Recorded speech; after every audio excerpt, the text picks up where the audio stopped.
I think this would be a great topic to discuss right now. Who would you put on the comedy Mount Rushmore? Oh, good. You got three already. I got three, so I need one more. Yeah. Fuck. It could be. It doesn't have to be a stand-up comic. It could be a comedic actor as well, if you want. You know what? I actually have a huge problem with that. I don't like when people say, "Oh, he's a great comedian." You know, he's a comedic actor. Yeah, it's totally right. different. Yeah, that's different. If we're going for a stand-up comic Mount Rushmore, I think the last guy got to be.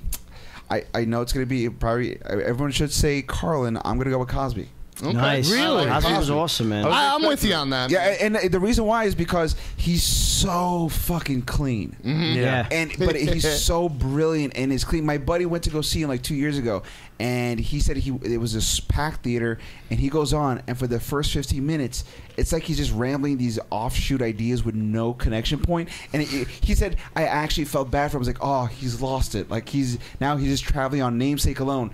And then on the 17th minute, he pulled that entire 15-minute thread into a monster juggernaut punchline. That's brilliant. And just plowed 2 hours and a half of new material on for that point forward. And he was like, it was amazing. It was like watching a magic trick happen. Yeah, it was incredible. That's cool. So man. yeah, that to me, I'm like, you know what? Yeah, Cosby will get the fourth spot. Nice. I would never have picked Cosby. Vin? I don't know. I'm not. I've been thinking about. Let me give you mine. Yeah, since you're still thinking. I'm still ready. thinking. Pryor. Yeah. Nice. Patrice O'Neal, because he's my fucking hero. You love Patrice, yeah. Rodney Dangerfield. Yeah. Pat Cooper. Pat Cooper. Oh, look at that. Dark horse. That was a sleeper. Because you didn't want to go comedic actor. I would have said Bill Murray, because Bill Murray's my fucking hero. Oh, Yeah, Bill Murray. I Murray's love Bill Murray. There's that big thing on but Facebook. I got to go that Pat says- Cooper, because he's hysterical. There's that big thing on Facebook now. It's a picture of Bill Murray's face. It says, Bill Murray once walked up to me at Wendy's, took a fry, ate it, and said, no one will ever believe you. I'm going to have to go... Blaze to the movie says Carlin, Pryor, Belushi, and Rodney. Okay. Also, the new comedic actor, because Belushi was not Yeah. a stand-up. He He was an stand-up. improv guy. Yeah. I'm going to have to go Carlin, Rickles. Rickles is a good one. Rickles is good. Rickles. Carlin, Rickles. I'm going to have to throw Mitch Hedberg in there because he makes me laugh so hard. His delivery is what really like I don't know that what it is escalator about that him. escalator joke. We all know it, but it's just like yeah, and it's so dry, and it's yeah, exactly. And I'm going to have to go Red Fox because I love Red Fox. Oh, Red Fox, amazing. Red Fox was so Did you ever hear the Rickles story about when he asked Sinatra for a favor? No. You know, oh, this is great. When Rickles was you know, like Vegas mainstay and Sinatra was there, Sinatra was a huge fan of Rickles, and Rickles had he was hitting up this showgirl dancer for like months, and she finally said yes, I'll go out on a date. So he asked, he goes, Frank, listen, I got this date with this fucking hot girl. It would mean so much to me if you would meet us at the dinner restaurant and just stop by and say, hey, loved your show. Like, it would mean so much to me. And Sinatra's like, fuck yeah, I'll do that, of course. So they're having dinner, drinks, making her laugh. Sinatra comes there and goes, hey, Frank, great set tonight. He goes, please, Frank, I'm in the middle of a date. Leave me alone. We'll talk later. I read Rickles' book. I remembered that while you were talking. That is such a great story. I love He's that. so fucking awesome, dude. He insults people to their face. Oh, the best, and my favorite comedy of all time is Dirty Work. I think it's Oh, my God. hands down the best my comedy. God. That scene with him, Artie Lang, and So there you are, Tubby. So there you are, Tubby. So we laughing at because called you from the fat pig. What are you laughing at? I don't know who I would put on mine. What are you laughing at? I'm kind of torn. I've been sitting here. I'm like, who would I put on? I know on there would definitely be Chappelle. Killing Him Softly is one of my favorite stand-up comedy shows. I could watch that time and time again. Who else? I mean, you could go with Pryor. You can go with any of them. I mean, there's so many great comedians. Even like. No, so there you are, Tubby. Seinfeld.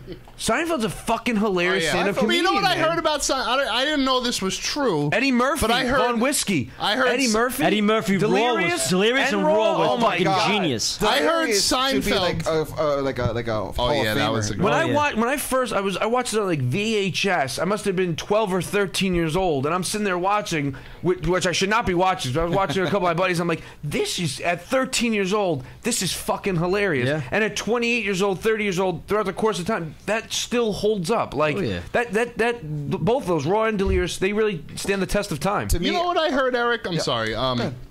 Jerry Seinfeld, I heard, has the same material that he's had forever. He does the same fucking show. Oh, that's annoying. No, bro. actually, you're wrong. It's Leno has the same set forever. Really? Seinfeld, when he filmed that comedy special, Comedian. Yeah. It led to his retiring of like 80% of his jokes, which is called "I'm telling you for the last time." All right. So he retired all that, and then he started building a whole new set, which is what Comedian was cool. for. Okay. Yeah. So he actually dumped, but Leno still does the same set because Leno's apparently what I've heard is like he's crazy and he doesn't know when the shit's gonna dry out, so he wants to have that one monster set that he never tapes. He always does it only in clubs and like that kind of stuff, and that's What is your writing process like? Usually my girlfriend will tell me that we need money, and I'm like, what will make clubs pay me? Okay. It's weird. Recently, it wasn't until about maybe 3-4 years ago where I kind of got where I'm doing what I'm doing now, which is very autobiographical and honest. And so now, really, when it comes to stand-up, it's just whatever's happened in my life. I'll just take a look back like 2-3 weeks and try to create these concepts and everything like that. But like in terms of like social network stuff or things I write for, my observation is just basically whatever's in the news, something to bump into in the city. I really like riding the train. It just sounds weird. You don't know how to use it at all. I know, I know, but which is part of the fun. I'll literally get on the train from like 7 to noon, like every other day, and I'll just watch people. See, this is one. I've never done stand-up. We did a little hokey thing here once, but it sucked ass. But I always wanted to do stand-up, and that's the one thing that I always thought I'd be pretty good at because I used to take the bus in and out of the city. You are and I could thank you, and I could sit there. And I could watch people. I have a staring problem. My girl always goes, "You have a fucking stop staring at people." But I could come up with stories and scenarios. I love people watching. Do you think that? I mean, you literally just ride the subway, writing down material, watching people. Well, yeah. What I'll do is if I see someone who looks interesting, I'll kind of critique an initial my rough ideas, and then I'll try to hear what they're saying or what kind of music they're listening to, and try to create that story about how they got there and that kind of thing. And then you come up with a whole background. Yeah, a whole background. That. But most of the time, they're so fucking crazy. They'll give you the material on your own. If you hang on long enough, you just hear. I literally heard. I'm trying to remember what you're thinking about right now on the spot. Something that happened. I was on the train and there was this fat old Asian guy sitting like 3 feet away from me, and everyone. My uncle. And everyone that walked by, he would just go, "Piece of shit, piece of shit." And in my head, I'm thinking, 87% of the time he's right. Like this is right. He's nailing it 87% of the time. He's not. It's like is it Lewis Black?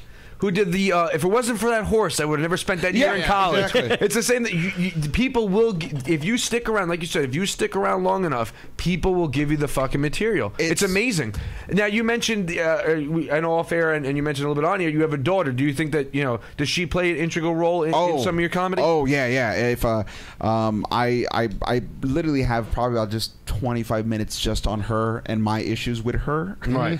Because like if you have a kid, you have a 2-year-old, it's all inspiring. At the same time, it is almost like an instant mirror to all your failures that you're constantly trying to overcome. Yes. Like, oh man, this is not gonna work.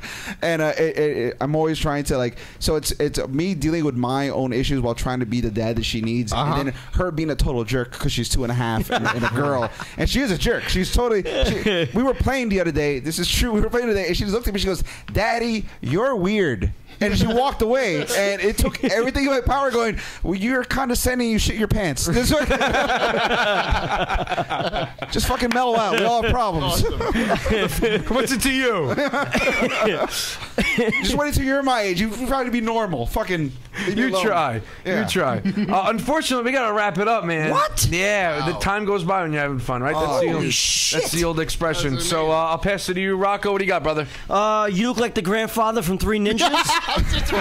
And go on Twitter. Your name is Tum Tum. And